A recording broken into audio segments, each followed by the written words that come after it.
Puji Tuhan buat hari yang berbahagia ini, saudaraku, di mana kita boleh berhimpun bersama-sama memuji dan menyembah Tuhan.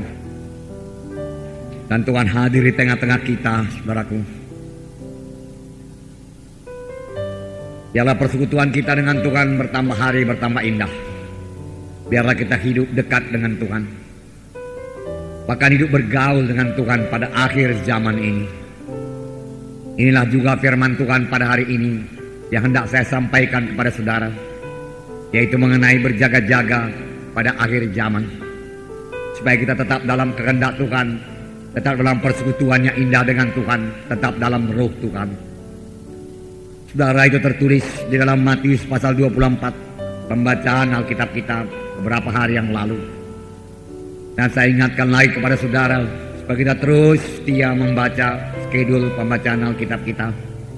Pada tahun ini kita menyelesaikan seluruh Alkitab, dan itu akan membawa berkat yang besar bagi kita semuanya. Nasihat untuk berjaga-jaga tertulis dalam Matius pasal 24 ayat 37 sampai 44. Ayat 37 kita akan membaca bersama-sama, yaitu Matius pasal 24 ayat 37 sampai 44. Bukalah Alkitab saudara.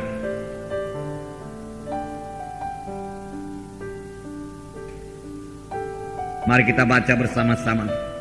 Sebab sebagaimana halnya pada zaman Nuh, demikian pula halnya kelak pada kedatangan Anak Manusia.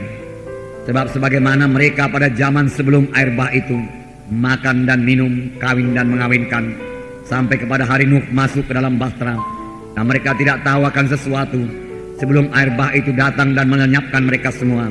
Demikian pula lah halnya kelak pada kedatangan Anak Manusia. Pada waktu itu kalau ada dua orang di ladang, yang seorang akan dibawa dan yang lain akan ditinggalkan. Dan kalau ada dua orang perempuan sedang memutar batu kilangan, yang seorang akan dibawa dan yang lain akan ditinggalkan. Karena itu berjaga-jagalah, sebab kamu tidak tahu pada hari yang mana Tuhanmu datang. Tetapi ketahuilah ini, jika tuan rumah tahu pada waktu mana pencuri akan datang, sudahlah pasti ia berjaga-jaga dan tidak akan membiarkan rumahnya dibongkar. Sebab itu hendaklah kamu juga siap sedia, karena Anak Manusia datang pada saat yang tidak kamu duga. Ini kepada orang Kristen, kepada anak-anak Tuhan. Firman Tuhan mengatakan supaya kita berjaga-jaga buat kedatangan Tuhan kedua kali. Kedatangan Tuhan pertama kali semua kita sudah mengetahuinya. Dia datang ke dunia ini, dia lahir di Bethlehem melalui perawan Maria. Kemudian dia tinggal di dunia ini selama 33 tahun lebih. Kemudian dia mati di kayu salib karena dia mengangkat dosa kita. Pada hari yang ketiga dia bangkit daripada kematian. Kemudian dia naik ke sorga. Itulah kedatangan Tuhan Yesus yang pertama kali ke dunia ini. Tetapi firman Tuhan banyak kali berkata mengenai kedatangan Tuhan Yesus yang kedua kali ke dunia ini, di mana Tuhan Yesus akan turun dari sorga. Dia turun, tetapi tidak sampai menjejakkan kaki di bumi ini. Dia hanya sampai di awan-awan atau di angkasa saja. Inilah tahap pertama daripada kedatangan Tuhan Yesus yang kedua kali. Kemudian tahap kedua dari kedatangan Tuhan Yesus yang kedua kali, dia sampai di bumi ini, kemudian memerintah bumi ini, saudaraku. Saudara yang kekasih dalam nama Tuhan Yesus, pada waktu kedatangannya yang kedua kali, pada tahap pertama, di mana Tuhan Yesus hanya sampai di awan-awan, apakah yang terjadi? Yang terjadi kita semua yang masih tinggal sampai kepada kedatangan Tuhan akan terangkat, berjumpa dengan Tuhan di awan-awan. Dengan terlebih dahulu tubuh kita ini diubahkan Tuhan menjadi tubuh yang mulia, tubuh yang kekal, tubuh yang tidak bisa ditimpa penyakit lagi. Dan kita bersama-sama dengan Tuhan selama-lamanya. Tetapi ada satu perkara lagi, sebelum kita yang percaya ini, yang masih tinggal sampai kedatangan Tuhan kedua kali, yang memang sudah diambang pintu terangkat dan bertemu dengan Tuhan di awang-awang, maka lebih dahulu orang yang sudah mati dalam Tuhan, yaitu orang-orang yang percaya selama hidupnya kepada Tuhan Yesus, yang telah lahir baru penuh Roh Kudus melayani Tuhan, maka boleh jadi dia mati syahid, dikuburkan. Pada waktu kedatangan Tuhan kedua kali, mereka itulah yang lebih dahulu bangkit daripada kematian, diubahkan beroleh tubuh yang baru daripada Tuhan, kemudian bertemu dengan Tuhan di awang-awang. Kemudian kita yang masih hidup ini juga diubahkan Tuhan, lalu naik ke angkasa, bertemu Tuhan di angkasa. Inilah yang dikatakan dalam bahasa Inggris rapture, dia katakan pengangkatan. Dan ini akan jadi, saudaraku, pada akhir zaman ini. Dan kalau kita melihat tadi, saudaraku, dalam Matius pasal 24 ini, Tuhan Yesus menerangkan satu lagi tanda mengenai kedatangan Tuhan kedua kali, yaitu tanda Nabi Nuh. Sebelumnya, saudaraku, dalam pasal Matius 24 ini menerangkan mengenai tanda-tanda kedatangan Tuhan Yesus yang kedua kali. Itu sebabnya saya ajak saudara terus membaca Alkitab saudara, supaya pelajaran ini bertambah terang kepada saudara. Saudara kekasih dalam nama Tuhan Yesus, ini juga tertulis dalam 1 Tesalonika pasal 4. 1 Tesalonika pasal 4 ayat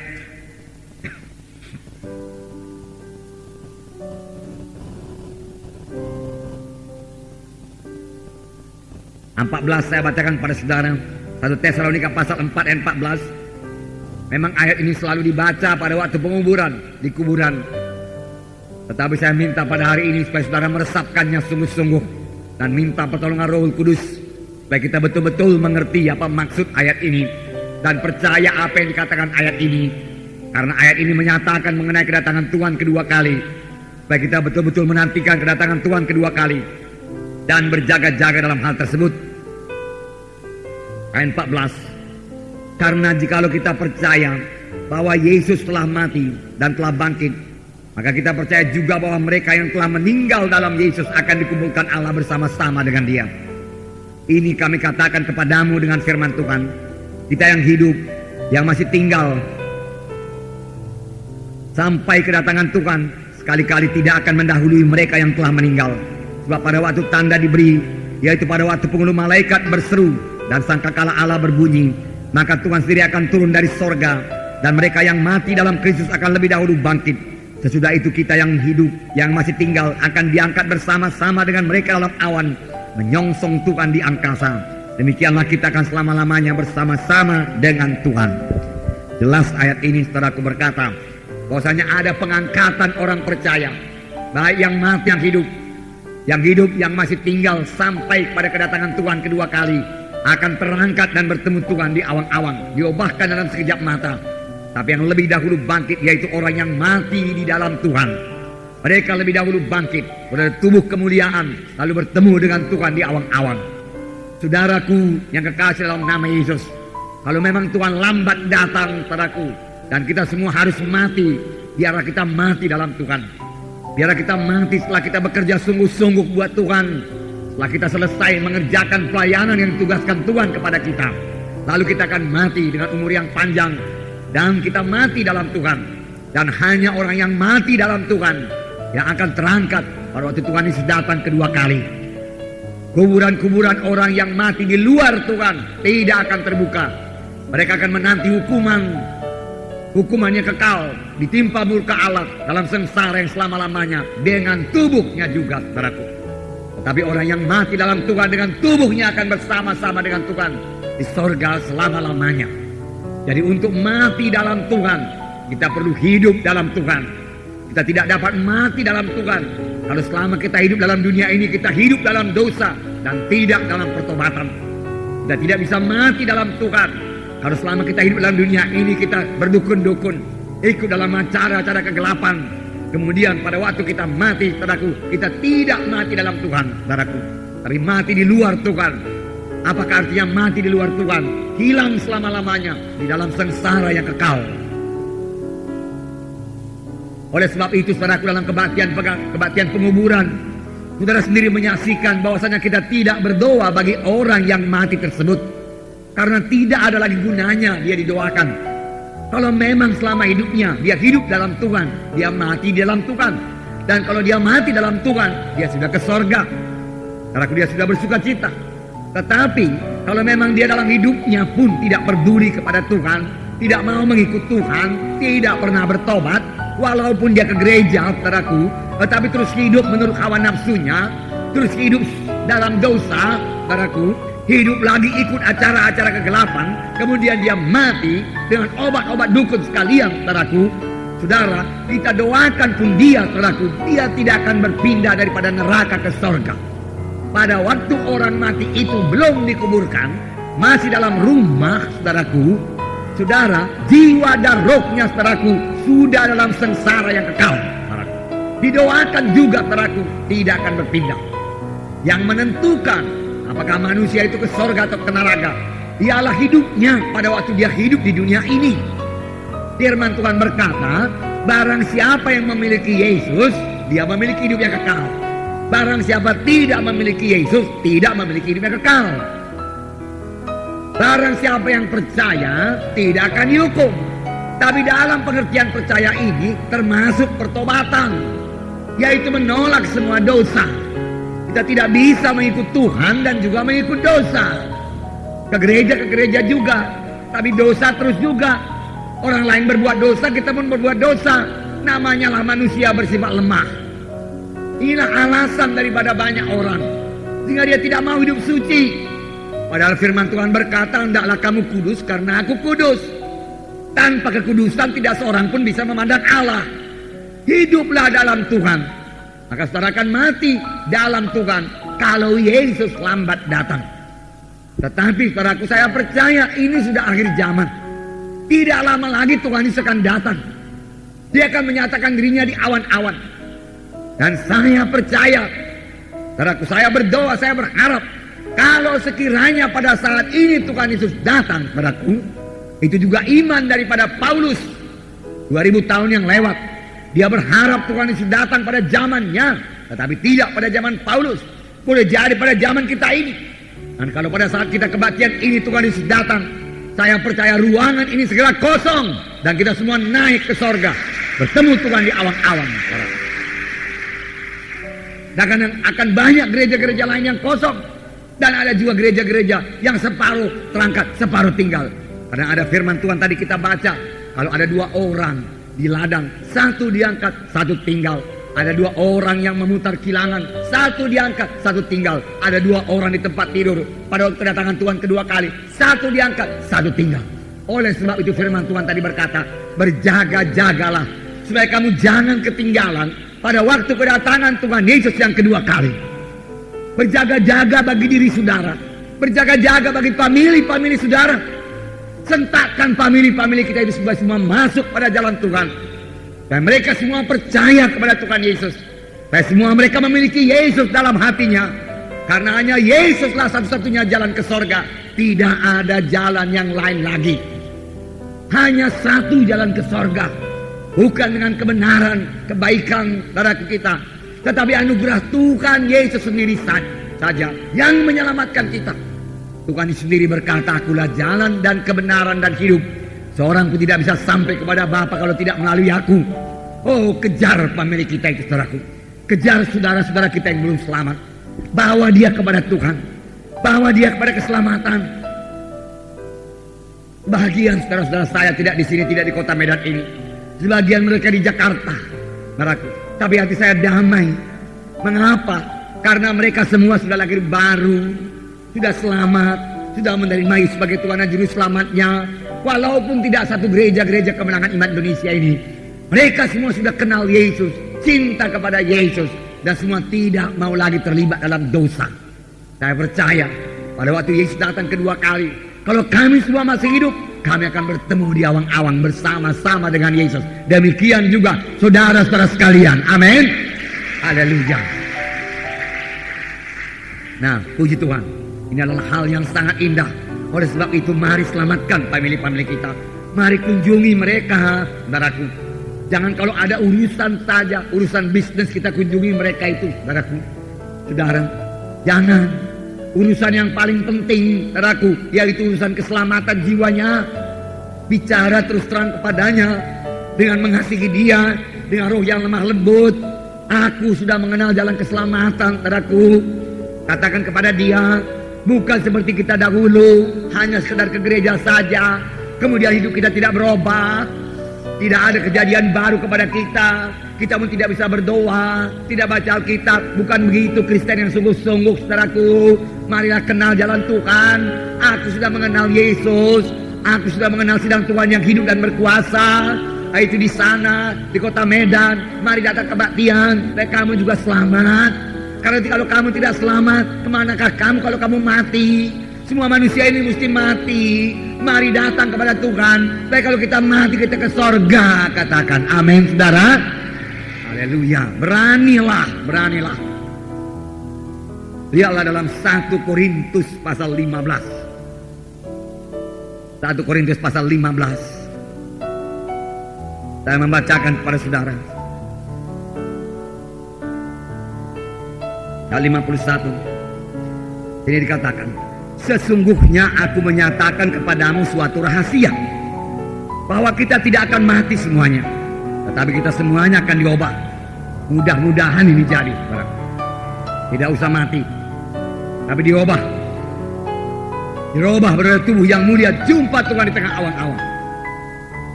Dalam sekejap mata, pada waktu bunyi nafiri yang terakhir. Sebab nafiri akan berbunyi dan orang-orang yang mati akan dibangkitkan dalam keadaan yang tidak dapat binasa, dan kita semua akan diubah. Ini tulisan Paulus pada sidang Korintus. Karena yang dapat binasa ini harus mengenakan yang tidak dapat binasa, yang dapat mati ini harus mengenakan yang tidak dapat mati. Dan sesudah yang dapat binasa ini mengenakan yang tidak dapat binasa, dan yang dapat mati ini mengenakan yang tidak dapat mati, maka genaplah firman Tuhan yang tertulis, maut telah ditelan dalam kemenangan. Hai maut, di manakah kemenanganmu? Hai maut, di manakah sengatmu? Sengat maut ialah dosa, dan kuasa dosa ialah hukum Taurat. Nah, saudaraku, Paulus berkata, tidak semua kita akan mati, tapi semua kita akan diubah dalam sekejap mata. Yang mati akan diubah, yang hidup akan diubah, semua bertemu Tuhan di awan-awan. Keadaan yang dapat mati ini mengenakan yang tidak dapat mati. Maka saya katakan kepada saudara, bukan yang tidak dapat mati, tidak dapat sakit pun tidak, saudara. Sehat, prima terus, saudara. Sukacita terus, dengan tubuh yang baru daripada Tuhan, yang diliputi oleh Roh Kudus, saudaraku, saudara. Sehingga yang tidak dapat mati ini menjadi tidak, yang dapat mati menjadi tidak dapat mati, yang tidak mulia dikenakan yang mulia. Itulah jadi kepada kita. Kalau itu sudah terjadi, firman Tuhan berkata, hai maut, di manakah sengatmu? Sengat maut ialah dosa. Bahkan sekarang ini saya katakan kepada saudara, maut tidak punya sengat lagi bagi anak-anak Tuhan yang percaya. Puji Tuhan. Saudara tahu sengat ya. Semua kita mengerti mana sengat ya. Sengat. Sebab sengat maut ialah dosa, dan dosa sudah diangkat dari saudara. Waktu saudara sudah menerima Yesus sebagai Tuhan dan Juru Selamat saudara, maka sengat diangkat daripada saudara. 1 tawon, 1 lebah yang telah diambil, saudaraku, sengatnya tidak bahaya lagi. Saudara boleh pegang, saudara, taruh di wajah saudara, dia akan jalan-jalan saja, saudaraku, di wajah saudara. Saya pernah melihat seorang anak muda, dia ambil lipan yang besar, berat kira-kira 10 cm. Dia biarkan menjalar di tubuhnya. Saya mau berteriak, tapi orang lain berkata kepada saya, udah dicabutnya gigi bisanya itu, dia katakan. Jadi nggak bahaya lagi. Giginya yang berbisa sudah dicabut. Tidak ada sengat lagi. Tidak berbahaya lagi. Demikian kematian. Kematian hanya membawanya ke sorga. Kematian hanya melepaskannya daripada sengsara, penderitaan, pencobaan yang dialaminya dalam dunia ini, sepanjang dia mengikuti Tuhan dengan setia. Walaupun demikian, semuanya tentu kita berharap, saudaraku, umur yang panjang daripada Tuhan, supaya kita boleh bersama-sama mengerjakan pekerjaan Tuhan dan memberi buah yang banyak kepada Tuhan. Amin, saudaraku. Puji Tuhan, saudaraku, puji Tuhan. Tetapi, saudaraku, dalam membela Tuhan ini, kita tidak akan kompromi. Sekarang di seluruh dunia, saudaraku, banyak-banyak anak-anak Tuhan, banyak-banyak orang Kristen mati martir. Saudara dengar banyak orang mati martir pada zaman Romawi, karena mereka mengaku Kristen, saudaraku, saudara, lalu dibunuh, diberikan makan binatang buas dan lain sebagainya. Saudara, saya katakan kepada saudara, itu namanya mati syahid, dan mereka segera ke sorga, saudaraku. Dan belakangan ini, saudara, kira-kira 40 tahun yang lalu di Korea hal itu masih terjadi.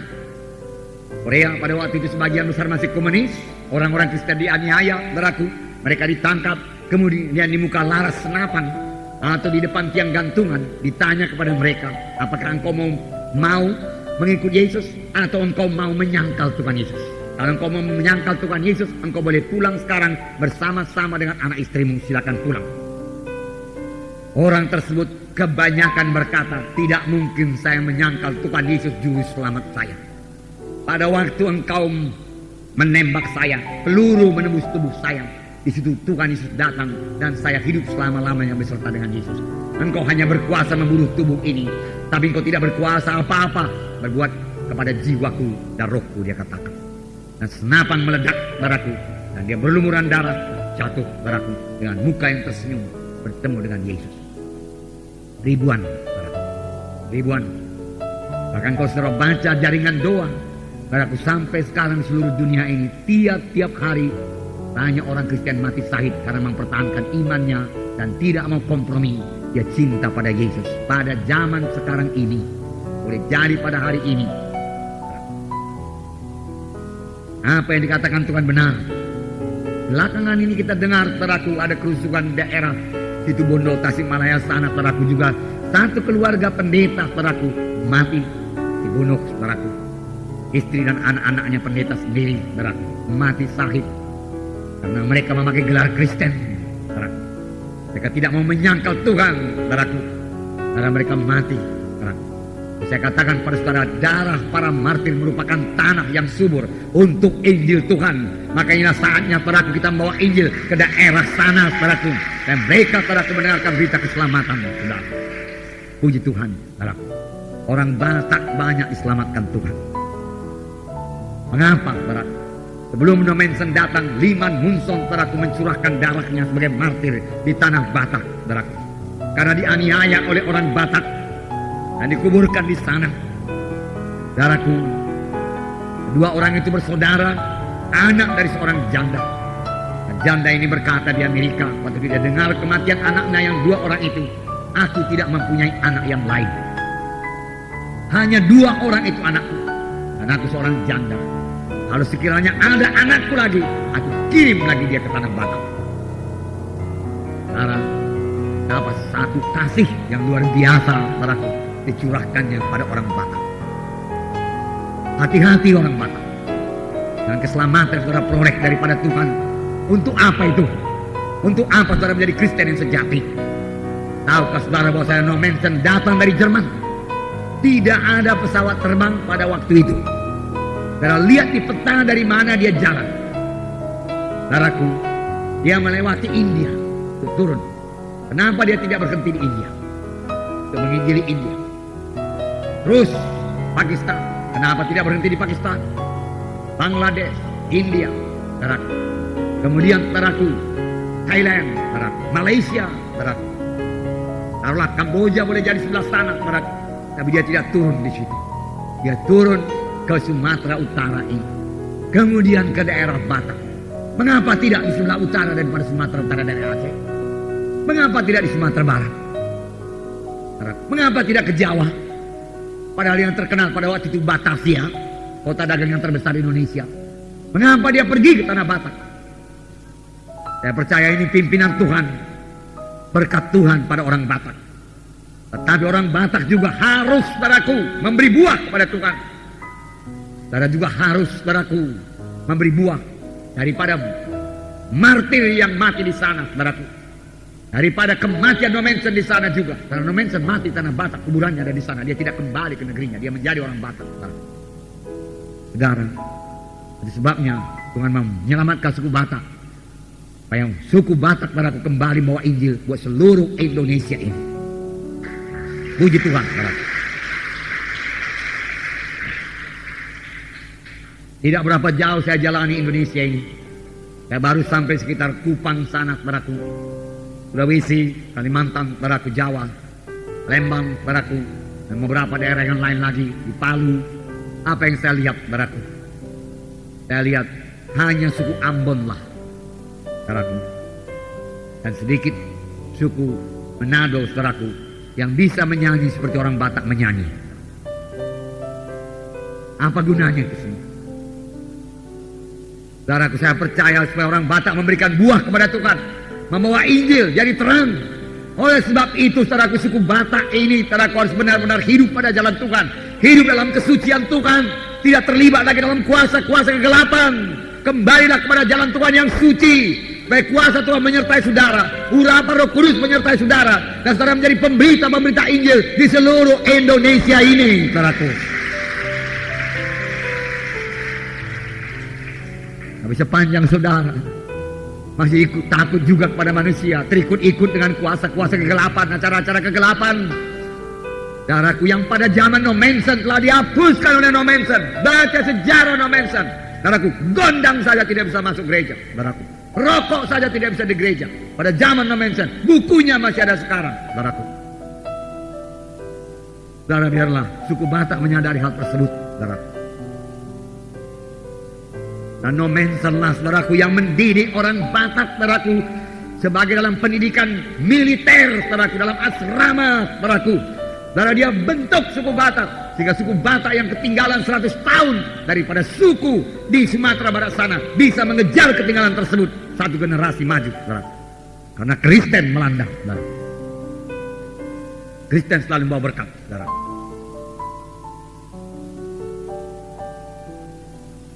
Nah, saudaraku yang kasih dalam nama Yesus, saya tidak heran, saudaraku, banyak suku Batak di sini, saudaraku.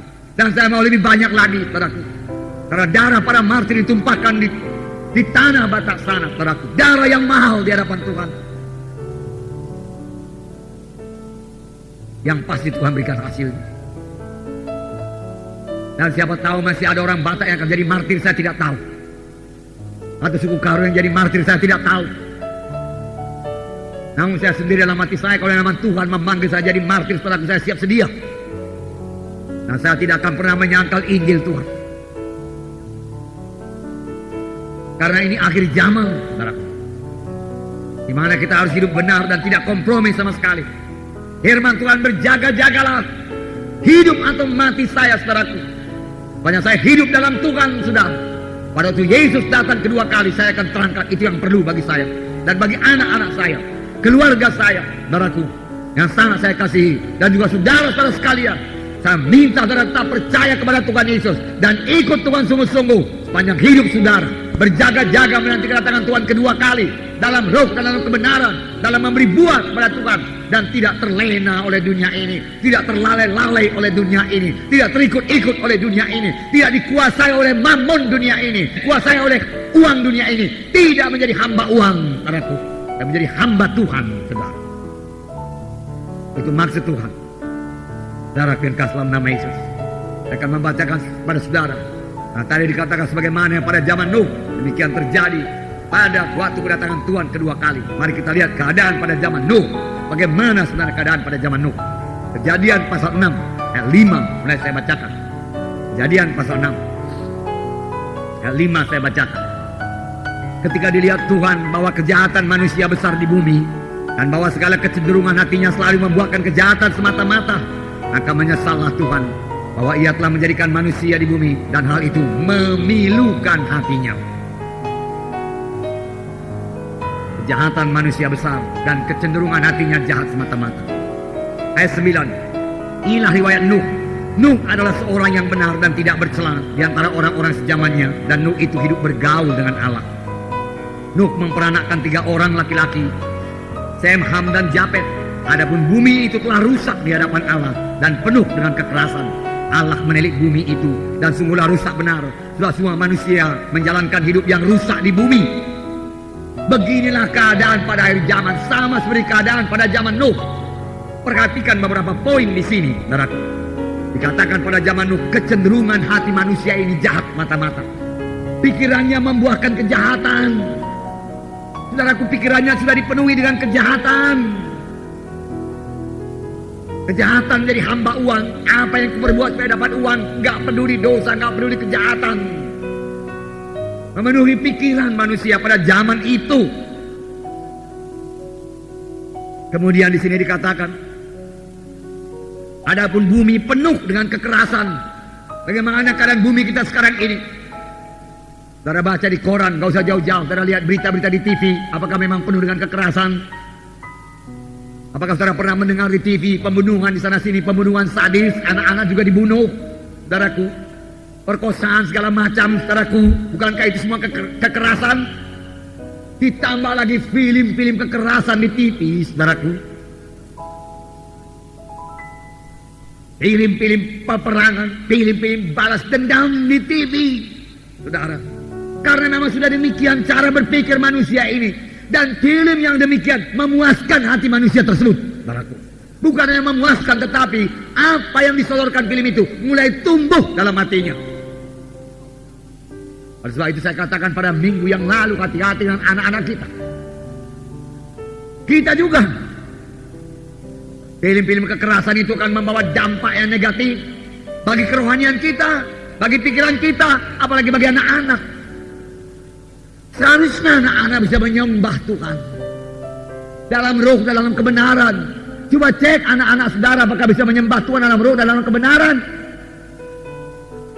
Karena itu berlaku bukan hanya bagi orang tua, tapi bagi anak-anak juga. Saudaraku, apa kata Musa? Hai Firaun, bala ketujuh sudah datang kepadamu. Kutuk telah menimpa engkau 7 kali. Sekarang biarkan kami pergi dengan anak-anak kami untuk membawa persembahan di padang gurun kepada Tuhan kami. Firaun berkata, boleh, pergilah. Tetapi anak-anakmu tinggalkan. Kamu boleh pergi yang dewasa saja. Musa berkata, tidak. Kalau kami tidak pergi dengan anak-anak kami tidak akan pergi. Dan tulah ke-8 akan datang kepadamu. Dia katakan, Firaun berkata, kalau memang betul-betul Tuhan beserta dengan engkau, barulah engkau bisa membawa anak-anakmu keluar daripada tanah Mesir ini. Luar biasa ucapan Firaun. Banyak orang Kristen gak mengerti mengenai anak-anak. Anak-anak dibiarkan. Tapi Firaun tahu, orang tuanya biarkan pergi, orang tuanya tidak pulang kembali, biarkan, masih ada anak-anak. Lebih baguslah anak-anak ini tidak ada orang tuanya, supaya kuajari anak-anak ini ilmu pengetahuan Mesir, sehingga anak-anak ini menjadi anak-anak Mesir. Lihat betapa jahatnya Firaun. Pergilah engkau, berikan persembahan pada Tuhan Allahmu, tapi anak-anakmu tinggalkan di sini. Tapi Musa dalam pimpinan Roh Kudus, dia mengerti jalan Tuhan. Anak-anak juga beserta dengan kami. Kalau anak-anak tidak beserta dengan kami, lebih baik kami tidak pergi. Firaun berkata, kalau engkau mau anak-anakmu pergi, kuasa Tuhan harus dinyatakan. Dan Musa berkata, besok tulah ke-8 datang kemari. Firaun lebih suka tulah ke-8 daripada melepaskan anak-anak untuk beribadah kepada Tuhan. Tapi banyak orang tua tidak memperdulikan ibadah anak-anaknya. Barang siapa yang menyesatkan seorang daripada yang kecil ini, lebih baik baginya kalau padanya diberikan batu kilangan dan ditenggelamkan dalam laut. Firman Tuhan berkata, jangan sesatkan iman daripada anak-anak kita yang kecil. Saudaraku, dalam 2 minggu ini saya terbeban sungguh-sungguh kepada anak-anak. Saya melihat tadi sementara anak-anak kebaktian di Hasanuddin, saudaraku. Saya berpikir apakah cukup ini firman Tuhan kepada dia? Apakah dia bisa menyembah Tuhan? Dari anak-anak di sini, saudaraku, saya berdoa. Saudaraku, apa diperbuat Tuhan supaya anak-anak juga bisa menyembah Engkau dalam roh dan dalam kebenaran. Saya percaya roh Tuhan akan memimpinkan kita dalam hal ini, saudaraku. Selesai nanti baptisan air, saudaraku, kita akan memikirkan untuk mengadakan KKR anak, untuk membangunkan anak-anak, kemudian KKR remaja-remaja, kemudian KKR muda-mudi, saudaraku. Supaya semua bangun dan bangkit bersama-sama sebagai bala tentara yang besar, memuji dan menyembah Tuhan, saudaraku, mempermuliakan Tuhan, dan semua sampai kepada maksud dan kehendak Tuhan, saudaraku.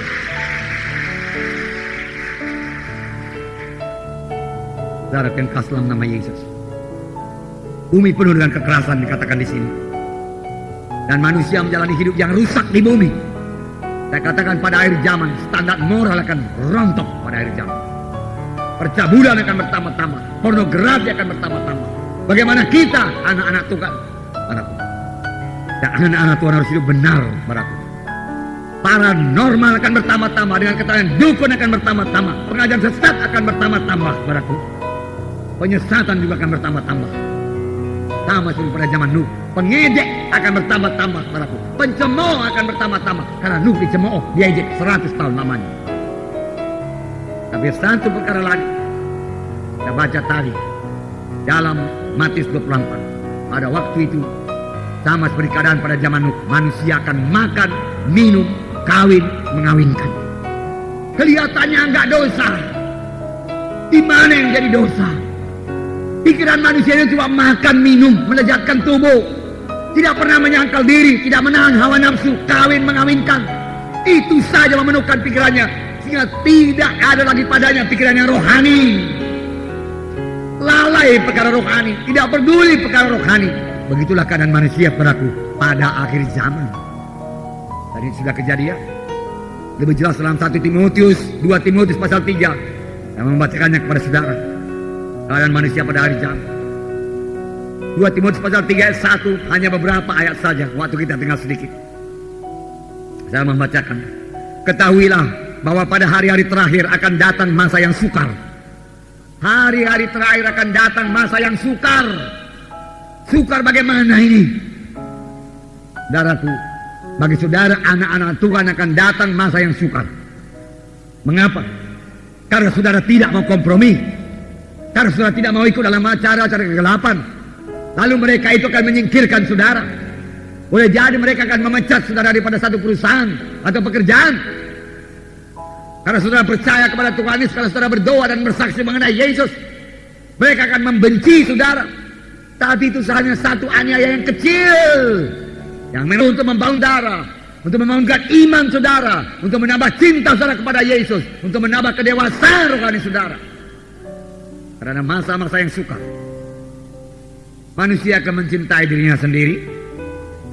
Saudaraku, tidak peduli orang lain. Sekarang juga sudah terjadi. Dan menjadi hamba uang. Jangan menjadi hamba uang. Cinta akan uang akar segala kejahatan, firman Tuhan berkata. Bukan uang itu sendiri. Uangnya tidak dosa. Tidak, saudaraku. Tapi cinta akan uang diperbudak oleh mamon. Apa saja diperbuat asal dapat uang. Asal dapat uang. Dosa pun tidak peduli, pokoknya uang. Cintakan uang, hamba uang, itu yang dosa. Pada akhir zaman itu akan jadi, dan sudah terjadi, saudaraku. Hendaknya anak-anak Tuhan jangan menjadi hamba uang. Pakai mamon untuk pekerjaan Tuhan, firman Tuhan berkata. Pakailah mamon selama dia masih dapat menolong kamu. Pakai untuk pembangunan gereja, pakai untuk penginjilan, pakai untuk pekerjaan Tuhan. Saudaraku, pakai untuk membeli Alkitab, saudaraku. Pakai untuk membeli buku-buku rohani, saudaraku. Saudara, berikan bagi jiwa-jiwa, saudaraku, anak-anak Tuhan yang baru. Berikan Alkitab kepadanya, saudaraku. Pemurah, pakai uang saudara untuk membeli pakaian-pakaian untuk diberikan pada orang-orang desa, saudaraku. Hari Selasa ada pertemuan desa, saudaraku. Saudara, karena mereka membutuhkan, saudaraku. Mereka bukan yang membutuhkan pakaian, mereka membutuhkan Injil Tuhan. Saudara yang merasa terpanggil untuk berangkat ke desa, silakan berangkat untuk mengabarkan Injil. Lengkapi diri saudara di surat kitab Rema. Saudara, jangan jadi hamba uang. Pakai uang untuk pekerjaan Tuhan. Genapkan persepuluhan saudara. Persepuluhan saudara, 1/10 daripada keuntungan saudara milik Tuhan. Banyak orang Kristen tidak menggenapinya. Maria ketiga dengan jelas berkata, persepuluhan itu milik Tuhan berkata, bawalah olehmu persembahan persepuluhan ke rumah Bapakku, sehingga ada persediaan dalam rumahku, dan ujilah aku apakah aku tidak membuka tingkap-tingkap di langit dan mencurahkan berkat yang berkelimpahan kepadamu. Kemudian Maliaki pasal 4 berkata, orang yang bayar persepuluhan, kesembuhannya akan terbit sebagai fajar, dan dia akan sebagai anak lembu lepas kandang walau tua. Mengapa? Karena sehat.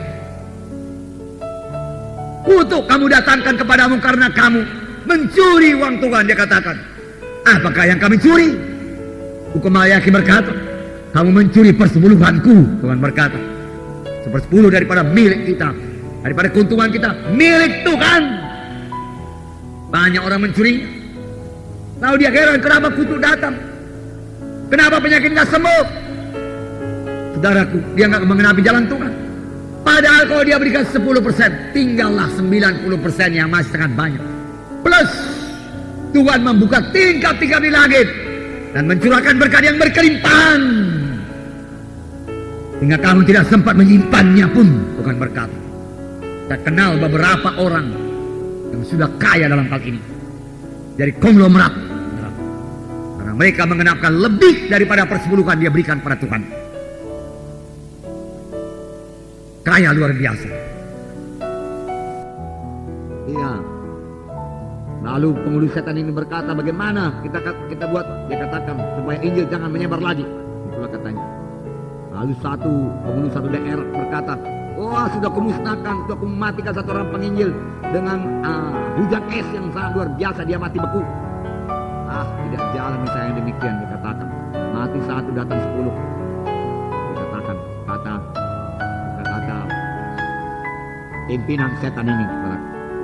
Yang lain lagi berkata, aku adakan keributan di sana sehingga itu tidak terima. Sebentar saja itu bertahan, dikatakan. Berdoa orang itu turun Roh Kudus menjadi damai. Injil datang juga ke sana, dia katakan. Aku berikan sakit itu penginjilnya, dia katakan. Kau bikin sakit, dia berdoa. Tambah lagi imannya, sembuh dia katakan. Tambah kuat dia menginjil. Aku curi barang-barangnya, kata setan. Barang-barangnya hilang semua. Mobilnya lenyap semua, dia katakan. Sebentar dia berdoa, dia diberkati Tuhan. Kemudian ada satu setan yang sangat licik. Saya tahu Tuanku, dia katakan. Apa itu? Coba sekarang, dia katakan. Saya katakan kepada orang Kristen, kepada penginjil, tidak guna buru-buru. Masih banyak waktu. Tunda dulu, tunggu dulu. Berlambat-lambatan. Dalam pemimpin setan berkata, bagus. Kerjakan. Sampai sekarang dia lihat tunda. Sampai orang mau baptisan pun tunda. Baptisan akan datang. Tak dari siapa dia dapat pendapat demikian. Tidak pernah diajarkan dalam sidang. Pemimpin KKS pun tidak. Ada pemimpin KKS berkata, tanggal 23 baptisan, tapi kamu tunda aja dulu ya. Tidak ada kan? Tapi dia tahu sendiri perkara rohani yang demikian. Saya tunggu dulu lah ya, tunda dulu. Masuk istilah kita rema, tunda dulu ya, tunda dulu. Ya, tunda. Termasuk doa pagi-pagi, tunda dulu doa pagi-pagi, doa pagi-pagi. Sebentar, saya sehat badan. Tunda. Termasuk pembacaan Alkitab, tunda dulu. Sampai sekarang setan berkata tunda, tunggu. Masih ada waktu, masih banyak waktu. Demikian pemimpin KKN. Saudaraku, Tuhan menghargakan persiapan seorang pelayan Tuhan. Tuhan hargakan. Saya sudah lama melayani. Saya tahu apa artinya mengadakan persiapan dan berangkat tanpa persiapan. Tuhan menghargakan persiapan. Ada orang berkata, semua pimpinan Roh Kudus. Memang semua pimpinan Roh Kudus. Tapi saudara harus bersiap untuk dipimpin Roh Kudus.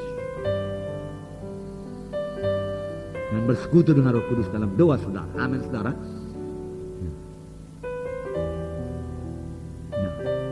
Setan berkata, tunda. Lalu berangkat.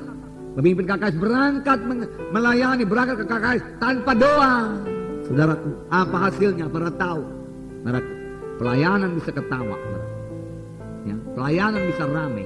Pelayanan bisa gembira. Tapi hasilnya dangkal. Tidak rohani. Hasil yang rohani hanya bisa dicapai dengan doa dan air mata. 2 tahun lamanya Paulus berkata, aku berdoa dan mencucurkan air mata bagimu.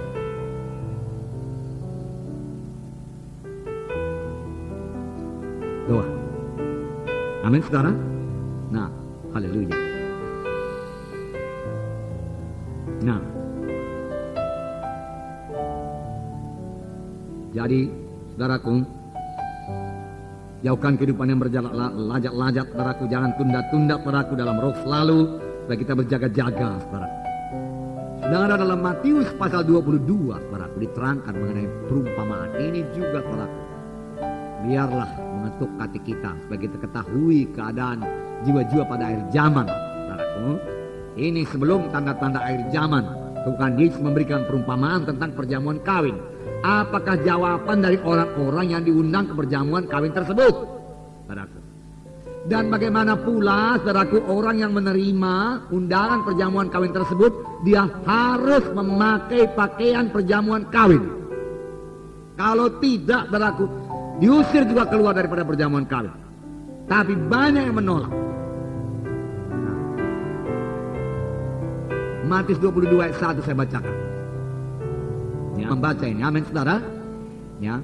Lalu Yesus berbicara pula perumpamaan kepada mereka, hal kerajaan sorga seumpama seorang raja mengadakan perjamuan kawin untuk anaknya. Nah, ini hal kerajaan sorga. Ya. Dia menyuruh hamba-hambanya memanggil orang-orang yang telah diundang ke perjamuan kawin itu, tetapi orang-orang itu tidak mau datang. Tidak mau. Kalau saudara mengumpamakan ini orang Israel, orang Yahudi, Boleh juga. Dia menyuruh pula hamba-hamba yang lain, pesannya, katakanlah kepada orang-orang yang diundang itu, sesungguhnya hidangan telah kusediakan, lembu-lembu jantan dan ternak piaraanku telah disembelih, semuanya telah tersedia, datanglah ke perjamuan kawin itu. Tetapi orang-orang yang diundang itu tidak mengindahkannya, ada yang pergi ke ladangnya, ada yang pergi mengurus usahanya, ada yang menangkap hamba-hambanya itu, menyiksanya dan membunuhnya. Macam-macam keinginan daging pada akhir zaman, macam-macam keinginan materi pada akhir zaman. Ada yang ladang lah, ada yang usahalah, saudaraku, ada yang aniaya lah, dan lain sebagainya. Dia tidak datang padahal dipanggil perjamuan kawin. Satu saat yang menyenangkan, dipanggil kepada kerajaan sorga. Hal kerajaan sorga seumpama seorang raja mengadakan perjamuan kawin. Itulah dia kerajaan sorga. Mari, mari. Mereka menolak. Mengapa, saudara? Karena roh jahat tadi itulah yang sudah beroperasi. Maka murkalah raja itu lalu menyuruh pasukannya ke sana untuk membinasakan pembunuh-pembunuh itu dan membakar kota mereka. Sudah itu, dia berkata kepada hamba-hambanya, perjamuan kawin telah tersedia, tapi orang-orang yang diundang tadi tidak layak untuk itu. Sebab itu pergilah ke persimpangan-persimpangan jalan dan undanglah setiap orang yang kamu jumpai perjamuan kawin ini. Saya katakan tadi, yang pertama diundang itu adalah orang Yahudi. Mereka menolak kedatangan Yesus, saudaraku. Saudara, sekarang terbukalah kesempatan pada orang kafir kita ini, simpang-simpang jalan, di desa, di kota, di mana saja, bawa kepada perjamuan kawin itu. Haleluya, saudara. Italah ini. Nah, maka pergilah hamba-hamba itu dan mereka mengumpulkan semua orang yang dijumpainya di jalan-jalan, orang-orang jahat dan orang-orang baik, sehingga penuhlah ruangan perjamuan kawin dengan tamu. Ketika raja itu masuk untuk bertemu dengan tamu-tamu itu, yang melihat seorang yang tidak berpakaian pesta. Dalam perkawinan dibacakan itu, saudaraku, harus memakai kain lenan putih, ya. Pakaian perjamuan kawin. Wahyu berapa itu? Tolong lihat. 19 ayat 8. Dan kepadanya dikaruniakan supaya memakai kain lenan halus yang berkilau-kilauan dan putih bersih. Lenan halus adalah perbuatan-perbuatan yang benar dari orang-orang kudus. Perbuatan-perbuatan yang benar dari orang-orang kudus. Perbuatan menolong. Sebagaimana Matius 25 itu mengatakan, saudaraku, pada waktu aku dalam penjara engkau mengunjungi aku, pada waktu aku sakit engkau mengunjungi aku, kelaparan engkau beri aku makan. Itulah perbuatan-perbuatan yang benar dari orang-orang kudus, merupakan pakaian putih kita dalam perjamuan kawin. Amin, saudara. Buah roh adalah pakaian kita. Amin, saudara. Buah roh, kasih, sukacita adalah pakaian kita. Ada yang masuk dalam perjamuan kawin tanpa berpakaian-pakaian perjamuan kawin. Di sini dikatakan, dia berkata kepadanya, hai saudara, bagaimana engkau masuk kemari dengan tidak mengenakan pakaian pesta? Tapi orang itu diam saja. Kemudian dikatakan, ikatlah kaki tangannya dan campakkanlah orang itu ke dalam kegelapan yang paling gelap sana ratapan dan ketak gigi. Sesudah diselamatkan kita perlu bertumbuh dalam Tuhan. Amin. Tidak cukup hanya menerima keampunan dosa saja. Tidak cukup menerima kesembuhan saja. Tidak cukup sudah diberkati saja. Tidak cukup sudah diurapi saja. Buah roh harus tumbuh dalam kita. Amin, saudara. Ya. Karakter Kristus harus tumbuh dalam kita. Merupakan pakaian rohani kita. Amin. Haleluya. Ini namanya bertumbuh dalam Tuhan. Bertumbuh dalam Tuhan. Nah, diundang dalam perjamuan kawin, banyak yang tidak mau.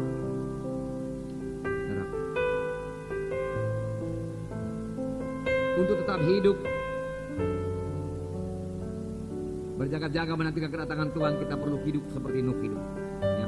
Bagaimanakah Nuh hidup? Ya. Bentar lagi, ini tidak akan selesai pada hari ini. Ya. Nuh hidup benar, tidak bercela dan hidup bergaul dengan Tuhan. Dia tidak ikut dengan dosa orang-orang pada zamannya, walaupun orang-orang pada zamannya mengajak dia berbuat dosa. Hanya 8 orang bertahan. Ratusan ribu yang lain, boleh jadi jutaan sudah manusia pada waktu itu. Saudaraku, hidup berbuat kejahatan, memuaskan hawa nafsu, mengejek, saudaraku. No, mengajaknya mabuk-mabukan, mengajaknya berbuat segala perbuatan jahat, amoral, dan lain sebagainya. Tapi no, hidup benar, tidak bercela, dan bergaul dengan Tuhan. Saya percaya kekuatannya adalah dalam bergaul dengan Tuhan. dan bergaul dengan Tuhan, dia bisa menolak semua dosa tersebut. Amin, saudara. Kita juga harus hidup, saudara, bergaul dengan Tuhan. Yohanes 15 berkata, akulah pohon anggur yang benar, kamulah carang-carangnya. Tiap carang yang mau berbuah, tiap carang yang mau bertumbuh, tiap carang yang mau hijau dan segar, harus tetap pada batang anggur. Amin, saudara. Melekat pada batang anggur, tetap pada batang anggur. Dari batang anggurlah mengalir semua jajat kehidupan yang perlu bagi carang itu untuk bertumbuh, yang perlu bagi carang itu untuk berbuah. Dari batanglah mengalir kekuatan rohani, dari batanglah mengalir padaku buah roh kudus, dari batanglah mengalir karunia roh. Nuh hidup bergaul dengan Tuhan. Jangan puas sudah diberkati Tuhan dengan berkat materi. Jangan puas tanya Tuhan untuk apa ini berkat materi Tuhan. Jangan pula sampai persepuluhannya tidak jalan, saudaraku. Yang sudah diberkati Tuhan, rata-rata kita ini semua sudah diberkati Tuhan. Saya mengaku kita harus bersyukur kepada Tuhan, tidak berketi-keti, saudaraku. Maupun saudara. Ya.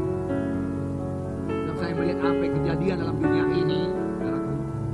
Dan saya melihat apa yang terjadi kepada saudara, rata-rata kita ini sangatlah diberkati Tuhan, dilindungi Tuhan, saudara. Dari mara bahaya, dari kematian, dari penyakit, saudara, melindungi Tuhan kita ini yang malam. Dan saya melihat juga bagaimana hidup orang dunia ini, ya, nampaknya keluar daripada perlindungan Tuhan. Mati muda, penyakitlah, kankerlah, inilah tidak bisa disembuhkan, yang anaklah yang sakit jiwa dan lain sebagainya, saudaraku. Ya, kegaduhan, pertengkaran, saudaraku. Saya melihat, saudaraku, dalam sidang kita ini Tuhan memberkati. Puji Tuhan, saudaraku. Tapi itu saja pun tidak cukup, saudaraku, tidak cukup. Harus sampai kepada maksud Tuhan. Saudara harus berbuah, amin, saudara. Harus berbuah. Kejarlah memberi buah itu. Sudah waktunya. Bukan hanya kejar berkat-berkat materi saja. Itu sudah pasti ditambahkan Tuhan pada saudara memberikan buah. Tetapi kalau pikiran saudara melulu pada berkat materi, lalu hilanglah pikiran rohani daripada saudara. Jangan-jangan nanti saudara diajak kebahagiaan aku berbisnis, atau beri ladang, atau melihat buat beli lembu dan lain sebagainya. Tapi tidak sempat datang pada perjamuan kami dan lain sebagainya. Itu perumpamaan Tuhan Yesus. Makanya nomor satu berarti kita Tuhan Yesus. Menangkap Tuhan Yesus.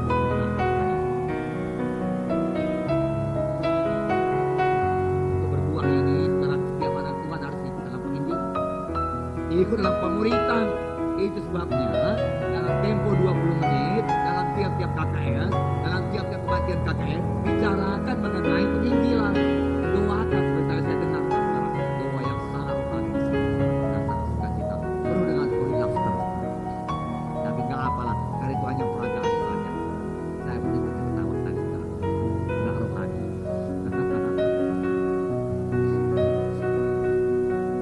Tetapi saudaraku, dalam doa yang sungguh-sungguh nanti buat jiwa-jiwa yang akan saudara injili, saudara berdoa dengan sungguh-sungguh. Sebab doa yang bersungguh-sungguh besar khasiatnya.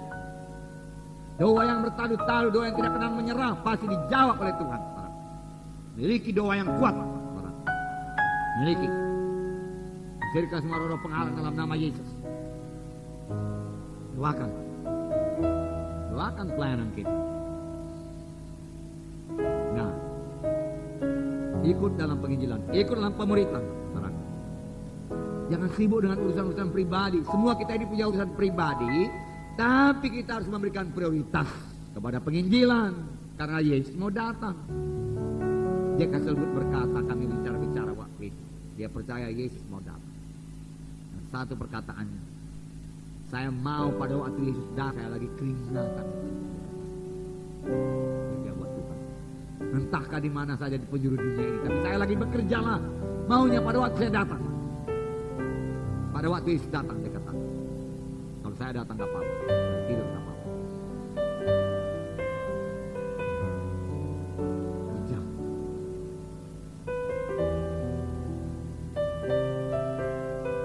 Nah, saudara, apalagi sekarang ini, saudara, ini kesempatan buat Indonesia ini 200 juta Injil Tuhan dikabarkan seluruh Indonesia ini. Dan pemerintahan kita diberkati Tuhan, saudaraku. Ya, menjadi pemerintahan yang baik, berwibawa, saudaraku. Menjadi alat Tuhan untuk membela kita.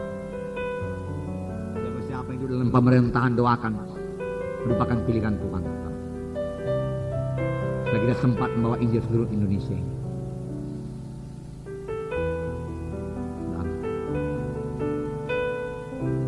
Saya sudah mulai berdoa kepada buat Nias, harap saudara mulai berdoa buat Nias. Mulai berdoa buat Langkat, saudaraku, supaya selesaikan. Tanah Karo supaya selesaikan. Tanah Batak supaya selesaikan. Ini segera akan kita jalankan ini, saudaraku. Berdoa sungguh-sungguh. Di Tuhan, saudaraku. Ya.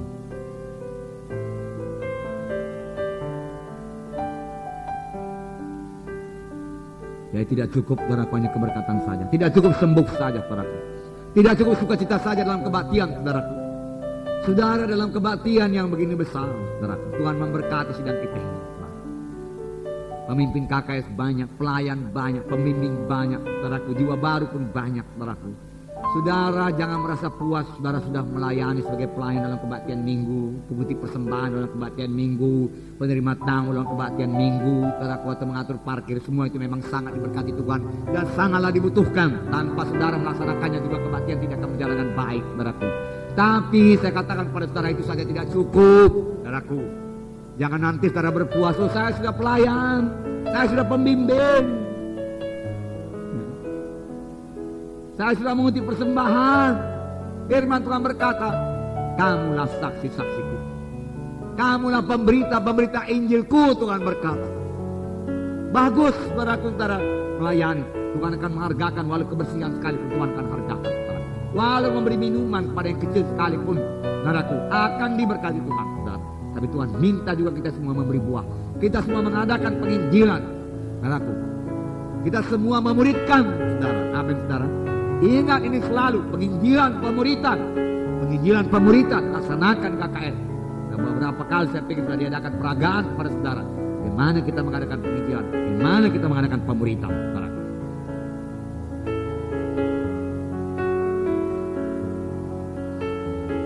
Bagus kalau kebaktian berjalan lancar, haleluya. Hari ini kebaktian berjalan lancar begini karena banyak di antara saudara bertugas telah mengaturkan, saudaraku. Sebelum kebaktian ini, saudaraku, diaturkan semua ini, mic-nya semua diaturkan, lampu-lampu semua, bangku-bangku. Puji Tuhan, kebaktian kita berjalan lancar, acaranya juga diatur lancar, haleluya. Haleluya, saudaraku. Tapi itu saja tidak cukup. Perintah Agung berkata, pergilah kamu, kabarkan. Dalam hal ini Roh Kudus bersandarlah kepada Roh Kudus. Amin, saudara. Bersandar kepada kuasa Roh Kudus. Bersandar. Tunggulah di Yerusalem sampai kamu dilengkapi dengan kuasa dari Maha Tinggi. Firman Tuhan berkata. Tunggu. Biar Roh Kudus memakai saudara. Dengar suara Roh Kudus. Dengar suara Roh Kudus. Dan bersekutu dengan Tuhan. Sebagai cara pada batang anggur. Demikian dua pribadi saudara dengan Tuhan. Rapat erat intim. Dia tiap hari. Amin, saudara. Demikian dua pribadi saudara. Dan berdoalah dengan tiada berkeputusan. Firman Tuhan berkata. Itulah kekuatan saudara untuk hidup tidak sebagaimana orang dunia ini hidup. Karena orang dunia sekarang ini akan hidup sebagaimana pada zaman Nuh. Namun Nuh hidup benar karena dia bergaul dengan Tuhan. Saudara juga boleh hidup benar kalau saudara bergaul dengan Tuhan. Jatuh cinta pada Tuhan Yesus. Jatuh cinta, menyenangkan Tuhan Yesus. Puji Tuhan. Firman Tuhan juga harus menetap dalam hati saudara. Makan firman Tuhan tiap-tiap hari. Itu artinya tetap pada batang anggur, saudaraku. Mengalir firman Tuhan dalam hidup saudara. Penggunaan firman Tuhan para saudara. Yang kedua, saudara.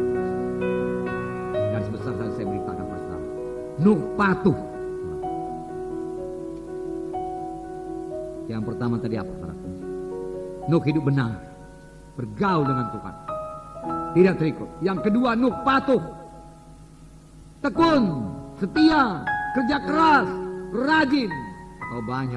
Kalau saudara mau belajar karakter saudaraku, dari Nuh ini luar biasa. Apakah tugas yang diberikan Tuhan saudaraku kepada Nuh?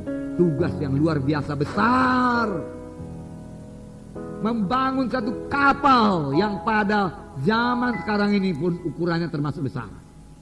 Boleh jadi terbesar. Jarang-jarang kapal pada zaman sekarang ini yang dibuat dengan peralatan modern, komputer, alat-alat berat, keran-keran pengangkat semua, saudaraku, alat pemotong baja semua, untuk membangun kapal panjangnya 300 meter, saudaraku, dari sini ke Hermina Hall, saudaraku, bukan pekerjaan yang enteng.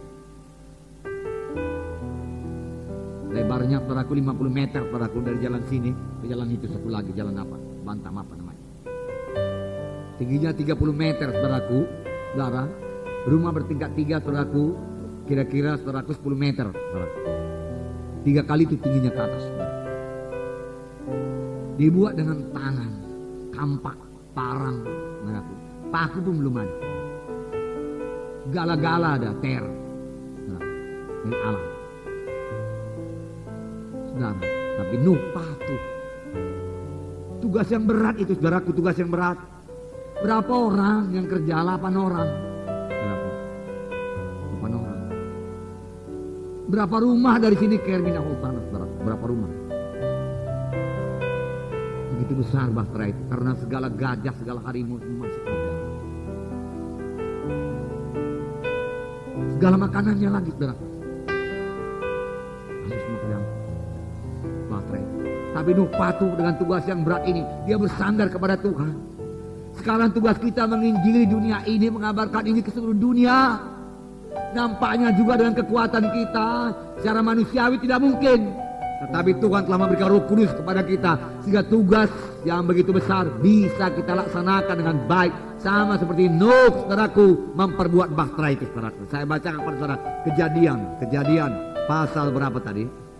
6. Kejadian pasal 6.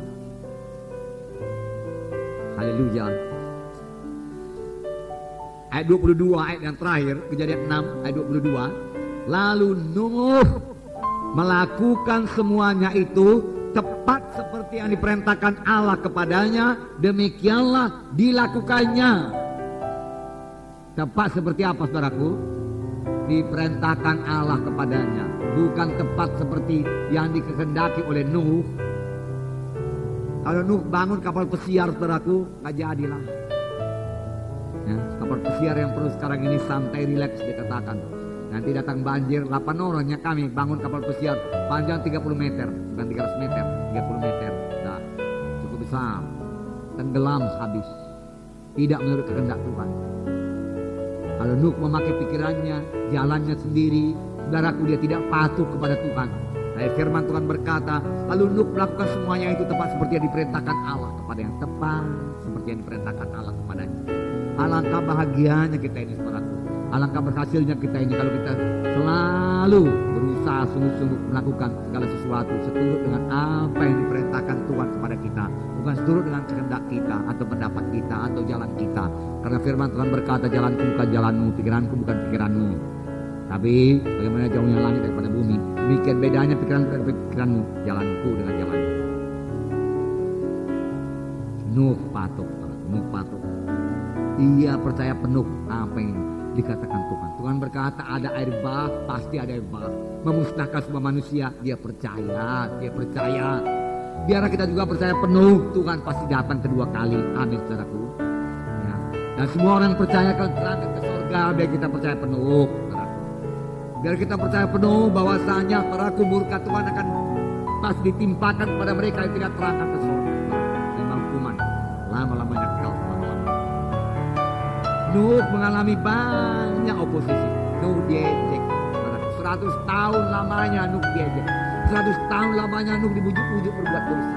100 tahun lamanya saudaraku Nuh, saudaraku disuruh berhenti kerja. Kerja sia-sia, kerja kau Nuh. Kenapa kau begitu capek? Dan banyak orang dunia berkata, gereja kan itu sibuk kali.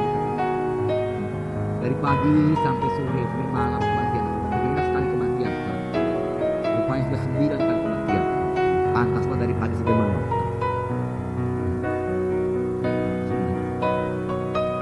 Baru hanya beberapa hari saja, beberapa minggu sudah. Tapi Nuh 100 tahun. Nuh tidak mundur. Nuh tidak bermalas-malas 100 tahun. Nuh rajin 100 tahun.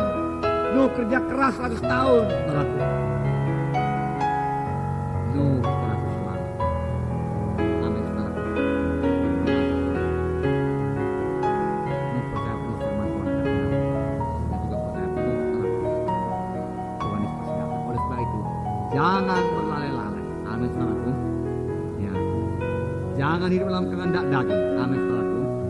Menyangkal diri sungguh-sungguh. Jangan berlagak-lagak saudaraku. Sampai dengan kedatangan Tuhan yang kedua kali. Dan kedatanganku dia katakan sebagai pencuri. Tidak kamu duga-duga. Berjaga-jaga. Ayat tadi juga mengatakan ada 2 orang di ladang, satu diangkat, satu tinggal. 2 orang di tempat tidur, satu diangkat, satu tidur. Satu diangkat, satu tinggal. 2 orang mengisar di batu kilangan, satu diangkat, satu tinggal. Kenapa? Kalau saudara baca Matius pasal 25, ini bukan terutama orang kafir, bukan terutama orang kafir, bukan terutama orang yang belum selamat, saudara. Bukan. Karena saya percaya kalau orang yang belum selamat, saudaraku, takkan satu tempat tidur dengan orang yang sudah selamat. Takkan satu batu kilangan dia. Tetapi dalam perumpamaan 10 anak darah dikatakan 5 anak darah bodoh, 5 anak darah pintar. Betul? Semua itu adalah anak-anak Tuhan. Betul apa enggak, saudara? Bukan orang yang belum selamat 5 anak darah bodoh itu. Semua menantikan kedatangan Tuhan. Tapi 5 tidak berjaga-jaga, 5 berjaga-jaga, penuh dengan minyak, penuh dengan Roh Kudus, patuh kepada Tuhan, dalam persekutuan yang indah dengan Tuhan. Tapi 5 lagi tidak penuh dengan minyak. Di tengah malam Tuhan datang, yang berjaga-jaga menyambut Tuhan dan masuk dalam perjamuan kawin. Sedangkan yang 5 lagi tinggal di luar, di sana tangisan dan ketakutan. Mari berjaga-jaga. Mari bangun dan mari bangkit. Mari bergairah buat mengerjakan pekerjaan Tuhan, saudaraku. Mari patuhi, saudaraku, perintah Tuhan, perintah agung dalam hidup kita, saudaraku. Jangan katakan besar kecil, apa yang disuruhkan Tuhan kepada kita, mari kita kerjakan dengan baik, dengan sungguh-sungguh, dengan segenap hati, dengan bertekun, dengan kekuatan yang diberikan Tuhan kepada kita, dengan hikmat, dengan pimpinan Roh Kudus yang diberikan Tuhan kepada kita. Begitulah berjaga-jaga, bukan diam, saudaraku. Saya bekerja keras, rajin, sama sebagaimana Nuh membangun bahtera menantikan kedatangan Tuhan kedua kali. Demikian kita ini, saudara. Membangun gereja Tuhan, karena bahtera Nuh gambaran daripada sidang Tuhan. Bangun terus gereja Tuhan, saudaraku. Dewasakan terus gereja Tuhan, saudaraku. Tarik jiwa-jiwa, saudaraku. Muridkan mereka, saudaraku, sampai Tuhan datang kedua kali dan saudara akan bertemu dengan Tuhan di tengah awan-awan. Mari kita berdiri, saudaraku. Haleluya.